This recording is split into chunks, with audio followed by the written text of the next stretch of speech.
Hello बच्चों, आप सभी का हमारे YouTube चैनल आइडियल देव क्लासेस में स्वागत है। बच्चों, आज हम इस वीडियो के माध्यम से आपको हमारा घर हमारा विद्यालय प्रयास पुस्तिका लेके आए हैं। और यह प्रयास पुस्तिका आपकी कक्षा 6 से 8 के बच्चों के लिए है। और यह प्रयास पुस्तिका राज्य शिक्षा केंद्र मध्य प्रदेश भोपाल द्वारा सत्र 2024-25 के लिए बनाई गई है। और आपका नवीन सत्र स्टार्ट हो चुका है। इस नवीन सत्र में आपको अभी जो अप्रैल से लेके जो जून तक है, अप्रैल से लेकर जून तक या जुलाई तक किस पे आपको प्रयास पे कार्य करना है। जो आपकी गर्मी की छुट्टियां हैं, ये गर्मी की छुट्टियों में आपको प्रयास पे कार्य करना है। ये जो पुस्तक है आपसे के लिए इसलिए बनाई गई है कि आप अपने शिक्षा को सुचारू रूप से चालू रख सकें, बीच में आपको गैप ना बने, इसलिए आपके लिए प्रयास पुस्तिका बनाई गई है। तो चलिए देखते हैं हमारा घर हमारा विद्यालय प्रयास पुस्तिका सत्र 2024-25। और इस पुस्तक को मध्य प्रदेश शिक्षा केंद्र भोपाल द्वारा बनाया गया है। इसका प्रोजेक्ट 1 देखेंगे। प्रोजेक्ट 1 क्या है उसे पढ़िए। यहाँ पे प्रोजेक्ट 1 क्या कह रहा है? प्राचीन शहर नदियों के किनारे बसे हुए हैं।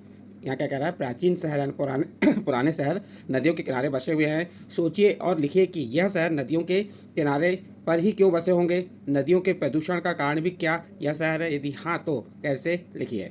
देखिए यहाँ पे आपको प्रश्न दिया है, नदियों के किनारे बसे हुए शहरों के नाम। आपको क्या बताना है? नदियों के किनारे बसे हुए शहरों के नाम। जो प्राचीन समय में नदियों के किनारे जो शहर बसे हैं उनके नाम बताना है आपको। तो जैसे हमने उत्तर में बताए, नदियों के किनारे बसे शहरों के नाम। जैसे कौन सा शहर? उज्जैन शहर कौन सी नदी के किनारे बसा हुआ है? क्षिप्रा नदी किनारे बसा है। हरिद्वार गंगा नदी किनारे बसा है। आगरा यमुना नदी किनारे बसा है। लखनऊ गोमती नदी किनारे बसा है। और ओमकारेश्वर होशंगाबाद जबलपुर ये सब कहाँ है? नर्मदा नदी के किनारे बसे हुए हैं। तो ये आपको हमने यहाँ लिख के बता दिए। नंबर 1, क्षिप्रा नदी किनारे कौन सा शहर बसा है? उज्जैन। गंगा नदी किनारे हरिद्वार, यमुना नदी किनारे आगरा, गोमती नदी किनारे लखनऊ और नर्मदा नदी किनारे कौन सा शहर है? ओमकारेश्वर शहर बसा हुआ है। ओमकारेश्वर होशंगाबाद जबलपुर। तो ये क्या हो गया? नदियों किनारे बसे शहरों के नाम हो गए। आप इन्हें देख सकते हैं। आप अपने आधार पर भी नदियों किनारे बसे शहरों के नाम लिख सकते हैं। नेक्स्ट क्वेश्चन क्या कह रहा है? चलिए, शहर नदियों के किनारे क्यों बसे होंगे? प्राचीन समय में शहर नदियों के किनारे क्यों बसे होंगे? तो उसका तो उत्तर में लिख देंगे, शहर नदियों के किनारे निम्न कारणों से बसे होंगे। पहला कारण हमने बताया, इसका एक मुख्य कारण पानी उपलब्धता के लिए है। यानी कि वहाँ पे नदियों के किनारे क्या है? पर्याप्त मात्रा में क्या है? पानी उपलब्ध होता रहा होगा, इसलिए जो शहर है नदियों के किनारे बसे। दूसरा, कृषि कार्य के लिए। और यदि नदियों के किनारे बसे शहर हैं तो वहाँ पे कृषि कार्य अच्छे से हो रहा होगा। कृषि कार्य के लिए पर्याप्त पानी मिल रहा होगा, जल मिल रहा होगा, इसलिए जो शहर है नदियों के किनारे बसे। और तीसरा पॉइंट यहाँ, इसको तीसरा पॉइंट कर देंगे। तीसरा पॉइंट क्या है आपका? जल परिवहन। जल परिवहन यानी जल में जो यातायात के साधन हैं आने जाने के लिए, जल परिवहन के लिए, व्यवसाय वगैरह होते हैं और उपजाऊ भूमि आदि के लिए शहर नदियों के किनारे बसे होंगे। इस प्रकार से आप लिख सकते हैं। आप अपने आधार पर भी यह कारण बता सकते हैं कि शहर नदियों के किनारे क्यों बसे होंगे। नेक्स्ट है प्रदूषण के कारण। प्रदूषण के कारण जो नदियों के किनारे जो शहर बसे हैं या नदियों में प्रदूषण का क्या कारण है? तो हाँ, नदियों के प्रदूषण का कारण भी शहर है। जो नदियाँ हैं उनके प्रदूषण का कारण भी क्या है? शहर है। क्यों शहर है?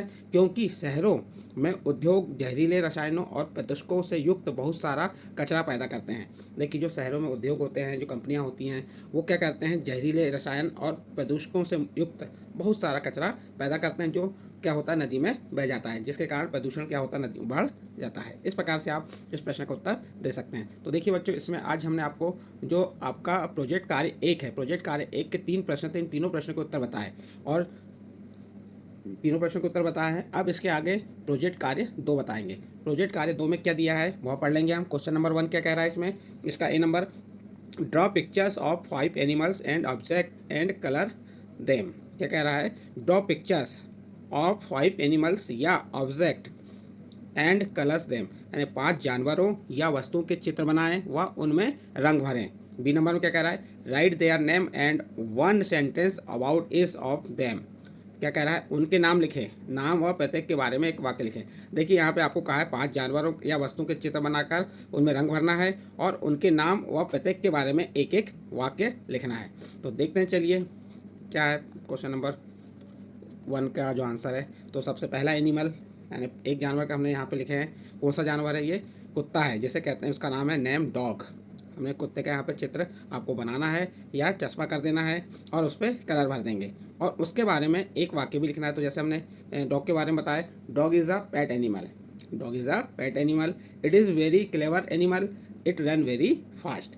तो इस प्रकार से आपको 5 एनिमल्स यानी 5 जानवरों के चित्र बनाना है और उनमें कलर भर के उनके बारे में एक एक वाक्य लिखना है। तो यहाँ पे हमने डॉग के बारे में बताया, डॉग, तो डॉग के बारे में हमने 3 वाक्य बता दिए। Dog is a pet animal, it is very clever animal, it run very fast. And dog पालतू जानवर है, यह बहुत ही क्लेवर एंड चतुर जानवर है। इट रन वेरी फास्ट, और वह बहुत तेज दौड़ता है।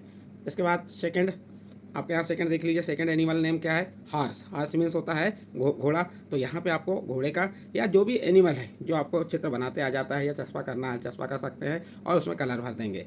तो जैसे हमने हार्स के बारे में, तो हार्स के बारे में आपको एक सेंटेंस लिखना भी है और जो चित्र बनाया है उसका नाम बताना है। तो हमने जो चित्र बनाया उसका नाम क्या है? हार्स है, और हार्स मीन्स होता है घोड़ा। उसके बारे में एक sentence, horse are gentle domestic animal, it run very fast, horse have 4 powerful legs.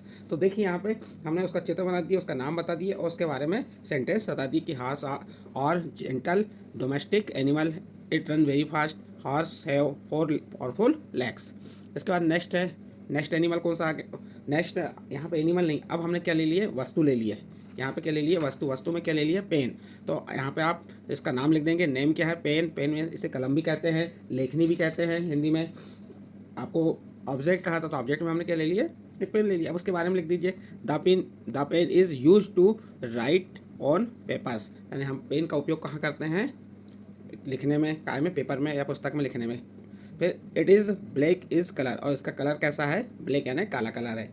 It's price is 50 rupees, और उसकी प्राइस क्या है? 50 रुपीज़ है। तो इस प्रकार से आपको पेन का चित्र बनाना है, उसमें कलर भर देना है, या कोई भी ऑब्जेक्ट है, कोई भी वस्तु आप यहाँ पे ले लीजिए और उसका नाम लिख दीजिए, उसके बारे में एक सेंटेंस लिख दीजिए। यहाँ पे हमने पेन के बारे में बताया है। नेक्स्ट, इसके बाद देखते हैं नेक्स्ट क्या दिया हुआ है आपका। नेक्स्ट है ये बुक।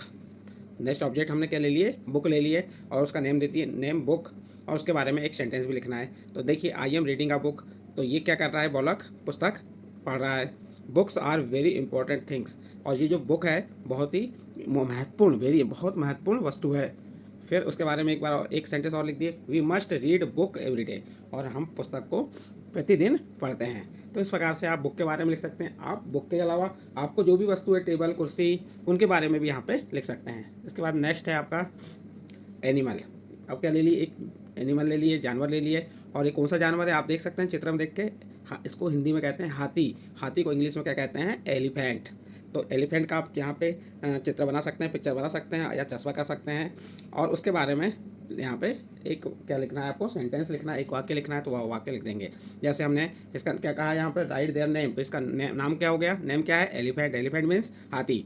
उसके बाद उसके सेंटेंस लिखना था, an elephant is a very big animal on the earth, जो हाथी है बहुत बड़ा जानवर है, कहाँ पे? पृथ्वी पे। फिर second, elephant is a wild animal, और ये कैसा एनिमल है? कैसा जानवर है? वाइल्ड यानी जंगली जानवर है। इस प्रकार से आप यहाँ पे इसके बारे में लिख दिए। इसके बाद नेक्स्ट आगे दिया है आपको क्वेश्चन नंबर 2। क्वेश्चन नंबर 2 क्या दिया है? Make a list of the name of crops product by farmers any at. क्या कह रहा है? इसमें किसानों के द्वारा उगाए जाने वाले अनाज के नामों की सूची बनाकर लिखिए। तो देखिए बच्चों, यहाँ पे आपको हम आपको सूची बना के बता दिए हैं। और बच्चों, आपको जो प्रोजेक्ट कार्य बता रहे हैं, ये किस चैनल के माध्यम से बता रहे हैं? हमारे चैनल का नाम है आइडियल देव क्लासेस। आइडियल देव क्लासेस के माध्यम से आपको हम प्रोजेक्ट 1 और 2 बता रहे हैं। यदि ये अच्छे लग रहे हो तो आप हमारे चैनल को सब्सक्राइब जरूर कीजिए। देखिए, किसानों के द्वारा उगाए जाने वाले अनाज और नामों की सूची बनाकर लिखें। देखिए क्या क्या किसान करते हैं, जैसे पैडी, धान, वीट यानी गेहूँ, क्रॉन यानी मक्का, ग्राम यानी चना, मिलेट यानी बाजरा, राइस चावल, बरले जौ, और ऑक्स जई। तो ये क्या हो गए? आपके किसानों द्वारा उगाए जाने वाले प्रोडक्ट हो गए। क्रॉप प्रोडक्ट जो है तो वह आपको यहाँ पे हमने बता दिया। आप एक क्रॉप प्रोडक्ट हमने यहाँ 8 बताए। आपको इनके अलावा भी कोई भी प्रोडक्ट लिखना है तो आप लिख सकते हैं। इसके बाद नेक्स्ट क्वेश्चन है question number 3, write 5 sentence about yourself. क्या कह रहा है? अपने बारे में 5 वाक्य लिखें। देखिए बच्चों, यहाँ पे क्वेश्चन नंबर 3 में क्या कह रहा है आपको कि आपको अपने बारे में कोई भी 5 वाक्य लिखना है। जैसे मैंने यहाँ पे 5 वाक्य लिख के बताया हूँ, आप अपने आधार पर भी ये 5 वाक्य लिख सकते हैं। जैसे number 1, I am a student, मैं एक विद्यार्थी हूँ। Second number, I study in 8th class, और मैं कौन सी क्लास में पढ़ता हूँ? कक्षा 8वीं में पढ़ता हूँ। Third, I have 4 members in my family, और मेरे परिवार में 4 सदस्य हैं। उसके बाद 4th number, my hobbies are playing reading, और मेरी जो शौक़ है वो क्या है? खेलना और रीडिंग करना। फिर माई नेम इज़ सोहन और मेरा नाम सोहन है। तो इस प्रकार से आप अपने बारे में 5 वाक्य यहाँ पे लिख सकते हैं। जैसे रीड, यहाँ पे प्लेइंग और रीडिंग क्या हो गया, हॉबीज़ हो गई, तो प्लेइंग यानी खेलना और रीडिंग यानी पढ़ना। ये क्या हो गई, मेरी हॉबीज़ हो गई। तो इस प्रकार से आप और आपको जो उचित लगे, सरल लगे, वो वाले वाक्य लिख सकते हैं। यहाँ पे बच्चों आपके जो प्रोजेक्ट 1 और प्रोजेक्ट 2 कंप्लीट होते हैं। यदि बच्चों आपको हमने जो प्रोजेक्ट 2 और प्रोजेक्ट 1 के बारे में बताया ये अच्छे लगे हों तो आप हमारे चैनल आइडियल देव क्लासेस को सब्सक्राइब कीजिए, लाइक कीजिए एवं अन्य ग्रुप में शेयर जरूर कीजिए।